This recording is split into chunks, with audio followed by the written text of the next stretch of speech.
Ta pomoč je nastavljena tako, da bo izvedena z minimalno birokracije.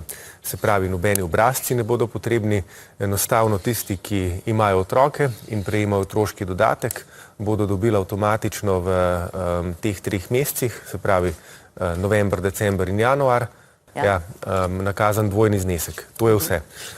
Skratka, izogibamo se z vsemi temi ukrepi kakršnikoli birokracije ali pa kakršnikoli dodatnim nalogam. Torej, novih vlog ne bo treba izpolnjevati, oddajati in tako naprej. Upravičene družine so pa glede na dohodkovni razred, ne?